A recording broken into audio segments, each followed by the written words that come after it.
नमस्कार बच्चों, आपका स्वागत है। मैं हूं पीसी वर्मा और आज हम देखेंगे उपनिवेशवाद का खात्मा और शीत युद्ध।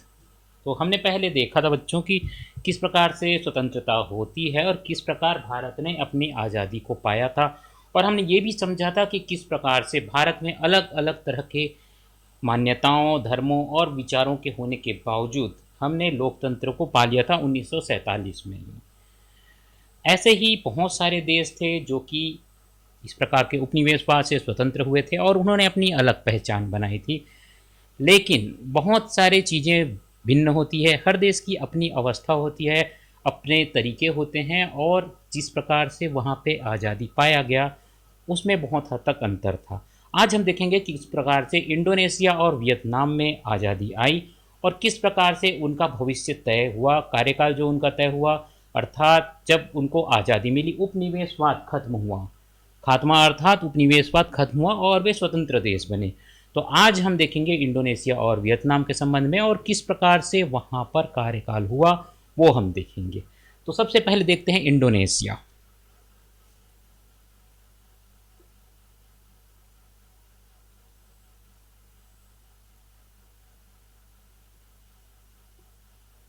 इंडोनेशिया एक ऐसा देश है जो यहाँ पे जंगल है, बहुत सारे प्राकृतिक संपदाएं वहाँ पे बहुत है। तो हम जब भारत की आज़ादी की बात करते हैं तो उसके साथ साथ जो अन्य देश हैं उनकी आज़ादी के लिए भी लंबे समय तक संघर्ष होते रहा।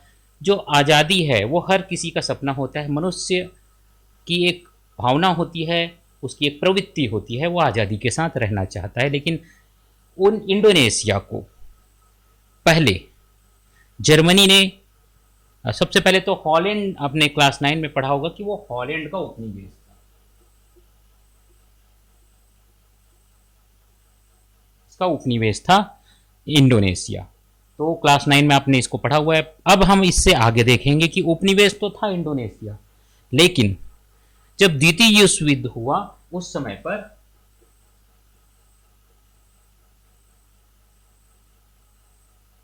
जर्मनी ने हॉलैंड को हरा दिया और हॉलैंड को अपने साम्राज्य में मिला लिया।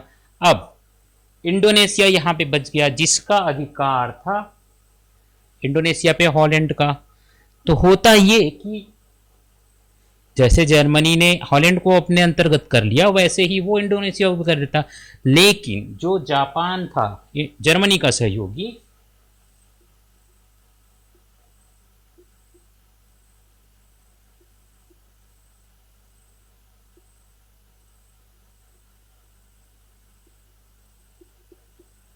उसने इंडोनेशिया को अपना उपनिवेश बना लिया।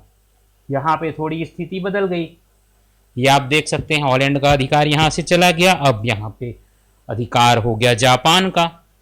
अब जापान ने क्या किया, यहाँ पर 1939 से लेकर 1945 तक यहाँ पर खूब बर्बरता से शासन किया, खूब मार काट किया।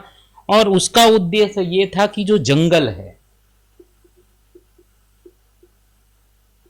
यहाँ पे जंगल में संपदाएं बहुत थी, जंगल था, खनिज संपदा था, इन सब पे अपना अधिकार उसने जमाना शुरू कर दिया और बहुत बड़े भारी तरीके से जो संसाधन थे वो अपने देश में ले जाने लगा, जापान में ले जाने लगा। तो इंडोनेशिया का पूरा कंट्रोल जापान के पास आ गया था। वो उपनिवेश बन गया जैसे भारत उपनिवेश था ब्रिटेन का। ब्रिटेन जितनी संपदा चाहता था भारत से ले जाता था, उठा उठा कर ले जाता। उसी प्रकार से इंडोनेशिया में भी जापान की ओर से काम काज चल रहा था। जापान जो कुछ कर रहा था तो उस समय पे एक नेता हुआ करते थे, डच नेता थे जिनका नाम सुकर्णो था। तो सुकर्णो की विचारधारा कुछ इस प्रकार थी कि जो हॉलैंड विरोधी थे, वास्तव में वो हॉलैंड के विरोध करते थे और जब उपनिवेश था तब उनका विरोध होता था हॉलैंड से। तो ये जो व्यक्ति थे उनको खुलकर काम करने दिया गया यहाँ पे इंडोनेशिया में। हॉलैंड के विरोधी थे तो उनको लगता था कि जापान उनका समर्थक है, उनको काम करने दिया, जो सुकर्णो थे उनको।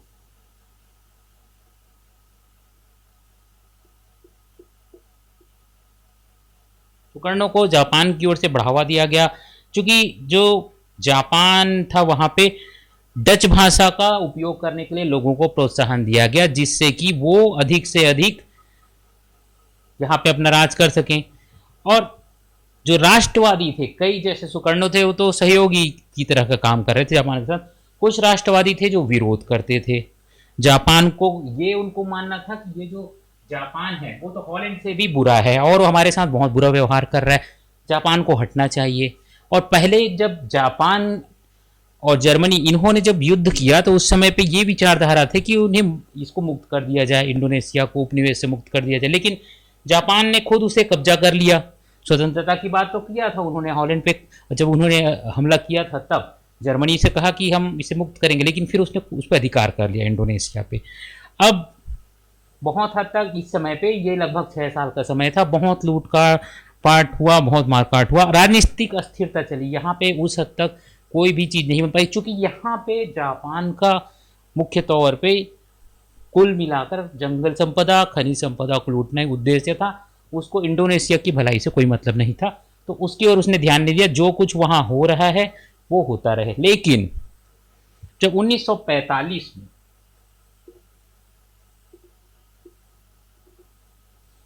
जापान की हार तय होना सुनिश्चित हुआ तो इंडोनेशिया को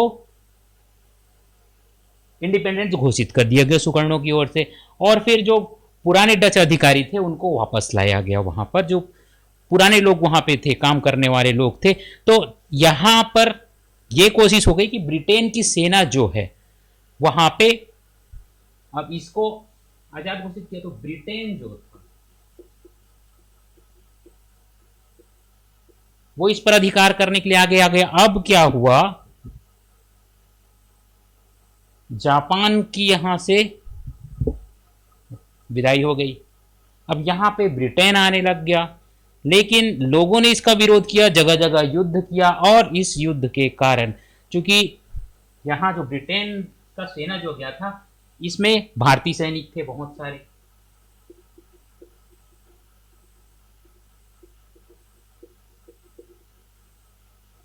और ये सैनिक भी चाहते थे कि भारत भी आज़ाद हो, इंडोनेशिया भी आज़ाद हो, इस प्रकार की उनकी मनोविचार थी।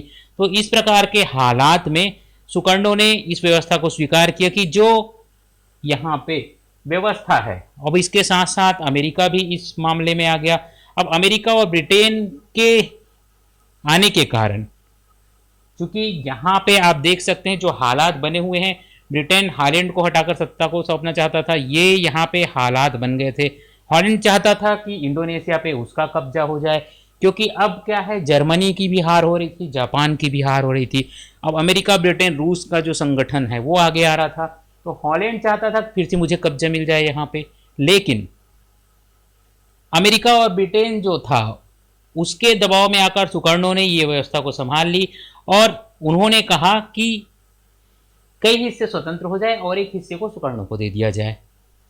तो जब हॉलैंड, ब्रिटेन और अमेरिका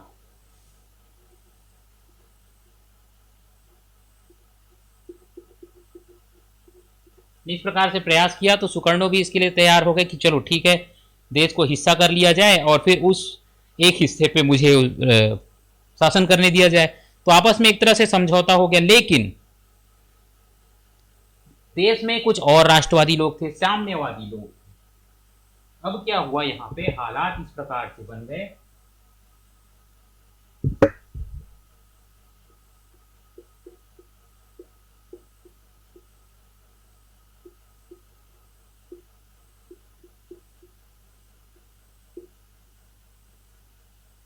ये अलग अलग हिस्सों हो गए। साम्यवादी विरोध करने लगे कि हमें इस प्रकार की व्यवस्था नहीं चाहिए, पूरा का पूरा देश एक साथ रहे।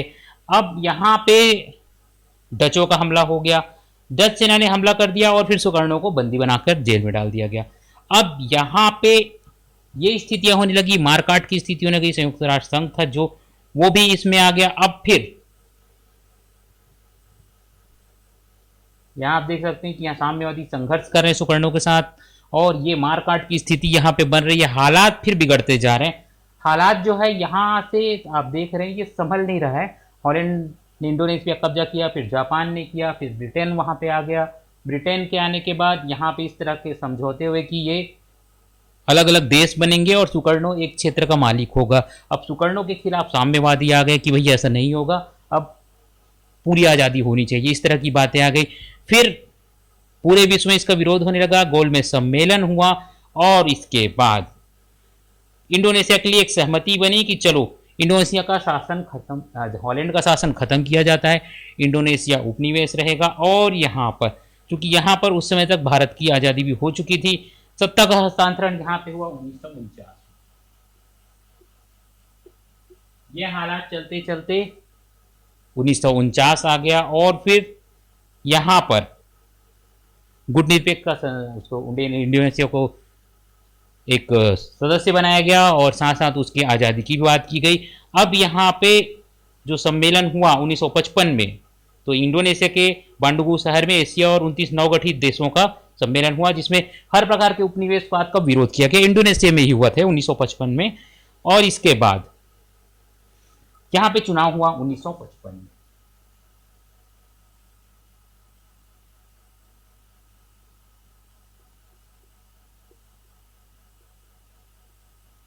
अब यहाँ पे ये लग रहा था कि 1955 में जब चुनाव हुआ तो अब स्थिति सब सही हो जानी चाहिए, लेकिन हालात जो थे वो ठीक से नहीं हो सके। जो लोग थे अर्थात जो नेता थे वहां के उस तरह से परिपक्व नहीं थे, जनता पूरी तरह से परिपक्व नहीं थी। तो यहाँ पे कई क्षेत्रीय दलों को सहयोग मिला लेकिन सरकार नहीं। अब सरकार आ जाती तो बहुत सारी स्थितियां ठीक हो जाती, लेकिन इसके बाद साम्यवादी दलों का विकास हुआ और उन्होंने सुकर्णो को अपना सहयोग देना प्रारंभ कर दिया। इसमें फिर साम्यवादियों ने ये व्यवस्था की या उनका सलाह था, उन्होंने दबाव डाला कि ब्रिटिश कंपनियों को अपने हाथ में ले लें वो, क्योंकि इनका ये विचार था कि जो वहाँ पे जो कंपनियां हैं वो अगर हमारे कंट्रोल में रहेंगे, जैसा कि आपने रूस की क्रांति के दौरान देखा था, सारी कंपनियां कारखाने सभी कुछ सरकार के पास थे, तो कामकाज बहुत अच्छा चला, बैंक भी था। तो उनका ये विचार था कि इसी प्रकार की व्यवस्था यहाँ भी हो जाए। और इसके कारण भूमि सुधार कानून भी पारित हुआ, जैसे कि आपने देखा रूस में हुआ था, कुछ सुधार की प्रक्रिया हो गई, गरीब किसानों को जमीन वितरण कर दिया गया यहाँ पे।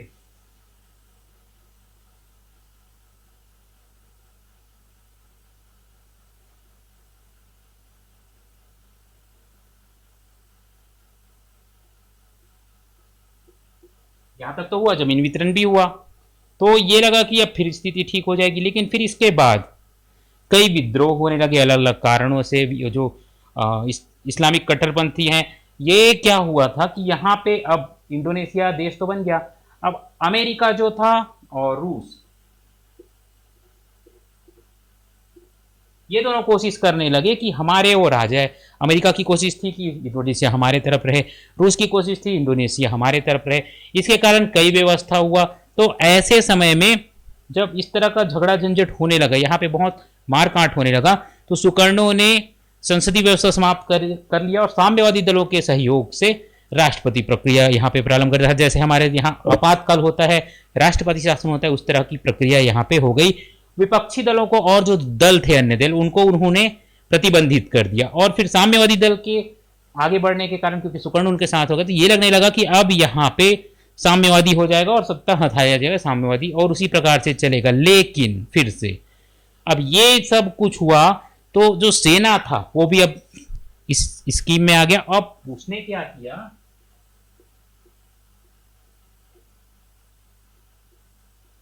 1965 का समय आ गया था, समय बदलते गया, 55 से अब 65 आ गया साल जो था। अब यहां पे सेना ने योजना बनाकर साम्यवादियों का कत्ल कर दिया, बहुत सारे साम्यवादियों का कत्ल कर दिया। और फिर धार्मिक कट्टरपंथी जो देश में विभिन्न प्रकार के विवाद कर रहे थे, इस्लामिक जो थे, उनको भी मारने का काम किया और लगभग 5 लाख लोगों को इन्होंने मारा। बहुत बड़ी संख्या इन्होंने मृत्यु के घाट उतार दिया। अब ये सारे घटनाक्रम हुए तो जो हमारे सुकर्णो थे, सुहार्तो, ये सब हुआ। उसके बाद अब सुकर्णो का समय खत्म हो गया, तो सुहार्तो को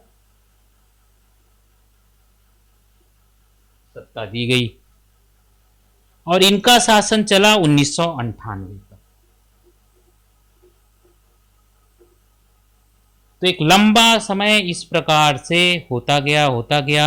अब सुहार्तो को राष्ट्रपति बनाया गया यहाँ पर, क्योंकि जो सुहार्तो थे उनका शासन 1998 तक चला, और इस प्रकार से इसके बाद फिर 1998 के बाद यहाँ पे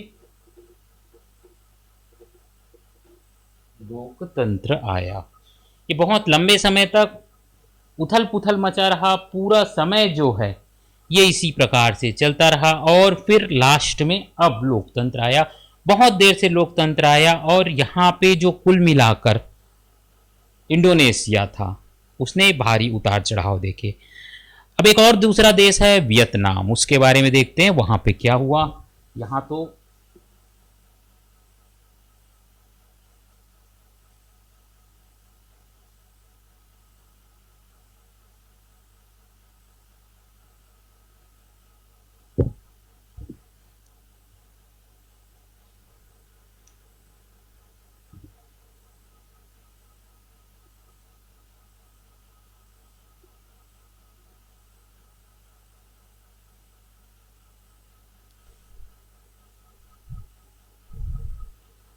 वियतनाम के बारे में हम अपने अगले वीडियो में देखेंगे, क्योंकि अभी बहुत लंबा समय हो गया बच्चों, तो बहुत लंबा भी आप नहीं रखना है वीडियो को।